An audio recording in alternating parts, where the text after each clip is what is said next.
Cyber మోసంలో Nalgonda జిల్లా మిర్యాలగూడకు చెందిన ఓ BRS నేతను సిసిఎస్ పోలీసులు అదుపులోకి తీసుకుని 3 రోజులుగా విచారిస్తున్నట్లు తెలుస్తుంది.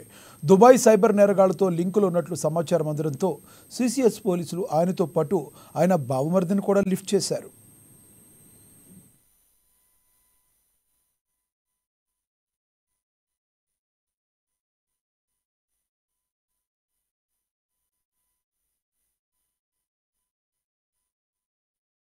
నల్గొండ జిల్లా మిర్యాలగూడ పట్టణానికి చెందిన బీఆర్ఎస్ నేత మాజీ కౌన్సిలర్ భర్త అయిన అన్న భీమోజు నాగార్జునాచారి తనకు తెలిసిన అమాయకులకు ఆశ చూపి వందల సంఖ్యలో బ్యాంక్ ఖాతాలు తెరిపించారు.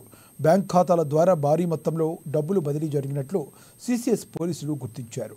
ఖాతాదారులను అదుపులోకి తీసుకోగా నాగార్జునాచారి ఆయన బావమరిది నాగేంద్రచారి పేర్లు బయటపడటంతో వారిని అదుపులోకి తీసుకున్నట్లు సమాచారం. 3 రోజులుగా వారిని విచారిస్తున్నట్లు తెలియవచ్చింది.